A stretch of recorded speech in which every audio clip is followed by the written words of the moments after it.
Now, good Saturday morning of the 34th week. Okay, this is interesting. This is the gospel account. This is the apocalyptic writings. Jesus said to his disciples, beware that your hearts do not become drowsy. From what? Carousing and drunkenness. But the anxieties of daily life.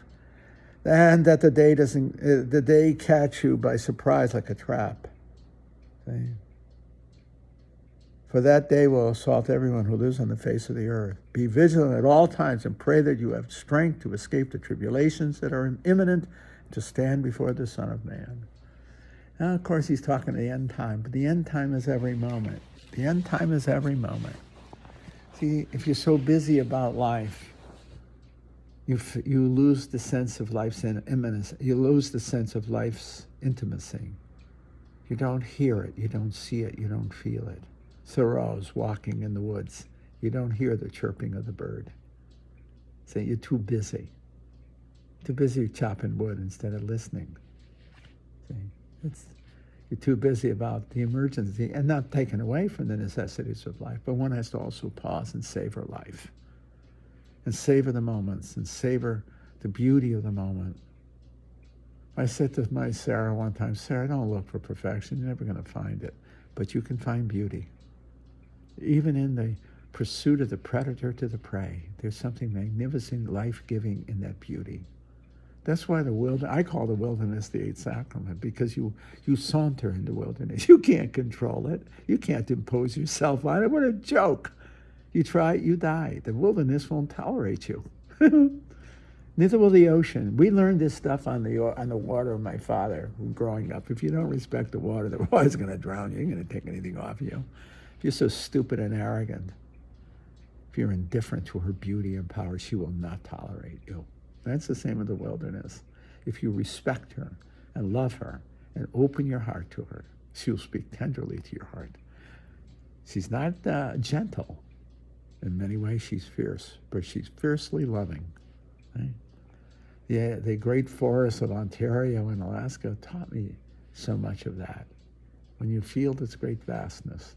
When the wolf walked up to me in 1987 in the memorial hunt for Bill Ritchie, I knew I was a creature. Rudolf Otto said that the beginning of religion is the feeling of creatureliness. The wilderness will teach you that. The woods will teach you that. Thoreau never went more than a mile or two away from his house, but he was in it. He was within nature, and she spoke tenderly to his heart. You see? And I think that is true. Too often we're too busy to love. Not only the people in our life, but the world in which we live. We are simply too busy. We're frantic about life instead of gentle before her and let life speak to us. So often I see that even within a family marriage. You're so busy we don't hear the cries. We're not open to those cries. We close it out. And therefore we live solitary lives instead of intimate lives with our spouses and our children, and by extension, the world we live in. We're too busy surviving, but not surviving in a true sense of the financial surviving or whatever, the survival of the power of our own ego over life, that we will control the world around us. Go ahead, control it. You know what you're going to get in the end? Nothing. Nothing, because life will resist you. You seek to control nature. Nature will reject you. She'll give you what you want. She'll give you what you're demanding. Nothing. Nothing. Think about the intimacy of lovers. If you seek to know the lover in the sense of controlling through conceptual knowledge, ask the question, why do you love somebody? And they start giving you answers, forget about it. If they says, why do you love that person? Your answer ought to be, because I do. See?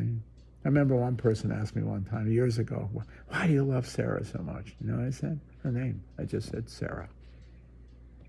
I'd be damned if I would give reasons.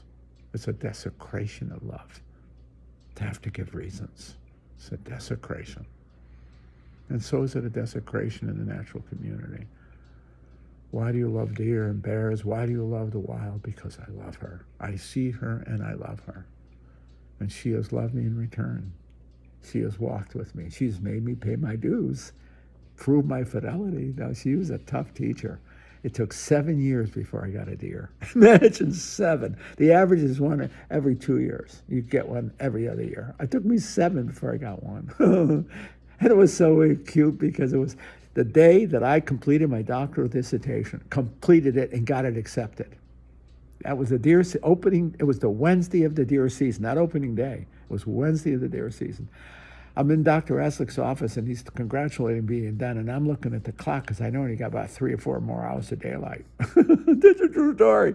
I bolted. Thank you, Dr. Eslick. I wham! I ran downstairs. I had a little Volkswagen Bug. I jumped in the Volkswagen and drove out as fast as I could. Got out to our monastery out in Warrington, where we had 500 or 600 acres. I'm throwing my clothes on as fast as I can to get out in the tree. So I'm staggering, running, and climb the tree. It's 4:45. I still got 15 minutes of deer season left. And I couldn't barely get up the tree. My gun got stuck in I had a ladder, a wooden ladder against the tree. I got stuck in the ladder. I'm trying to get up, and all of a sudden, 3 deer jump out in front of me. 2 does. And then I said, oh my God, a buck. I got a buck. So I shoot the deer, and I got the buck. Okay, I finally got a deer. And I kept thinking, thank you, finally got a deer. I finally got a deer. It only had 1 antler. It got knocked off. This guy was a loser. He lost the fight. He was with the girls only because they were tolerating him, okay? I was so, oh my God, thrilled. So I called home. Are you kidding me? I called right away. 1975, okay, fall of 75. Mom, Pop, guess what? I got a deer. My father said, bravo. Good for you, Ray. Good for you. Oh, yeah, guess what? I got a doctorate, too. Ask me what I cared for more. I cared about that deer a hell of a lot more. It took a lot more to get that deer in the course of 7 years to get my doctorate. It took me 4 to get the doctorate. It took me 7 to get the deer. Even bear hunting. Most guys get a deer. They get a bear every year. The first year they're out of no more than 2. It took me 5. 5 years to get this bear that's sitting right next to me now. My mother said to me, no, things come slow to you. No kidding. But nature teaches me. She taught me perseverance. I was determined I was going to get a deer. I was determined I was going to get a bear. I was going to get one. And finally, not only did I get one, I got 2. I got one on the first night of the bear hunt, and 2 nights later, I went back out again because I had nothing else to do, and I went and got a second one. I thought, holy cow. I was so grateful the second one. The first one I just relieved. Finally, I got one. The second one, I really felt he gave himself to me.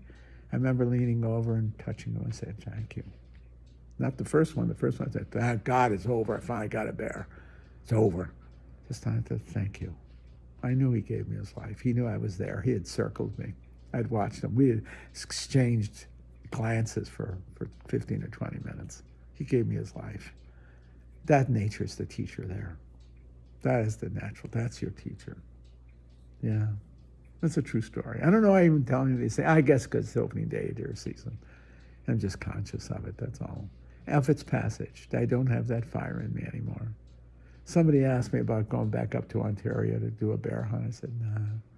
I remember being in Alaska. I had a bear tag, a black bear tag, and I saw a black bear. And the guy I was with, Tom Leibscher, said, Ted, you want that bear? I said, nah, let him go. No, don't have a sufficient reason. I don't want to take his life. He's alive. I don't want to take that life out of his eyes, you see. As I gotten old now, I'm 80 years old, that life has become so precious to me. I understand life now like I never did before. See, it's one of the beauties of getting old. You're either old and stupid or old and wise. There's no in between, because you can't have this fantasy about tomorrow. You know you're coming to an end, and you begin to treasure and understand the dynamism passage of life, but you learn to treasure what you've had and hope for what can come. What I said in the debate the other night, the guy was an atheist. I said, you face the oblivion, death with no hope. I face it with hope. See, that those I of whom I have loved and been loved by, I will be with forevermore. You face nothing. Meaning, from your perspective, you have to submit. As an atheist, you face nothing. I face death. You face death as a nothingness. I face death with hope. I'm ahead of you. I can at least hope that one day I will be with those whom I have loved and been loved by forever.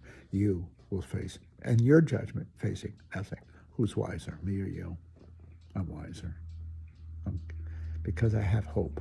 Rooted in my faith, I have hope that in the passage of life, there is eternal life.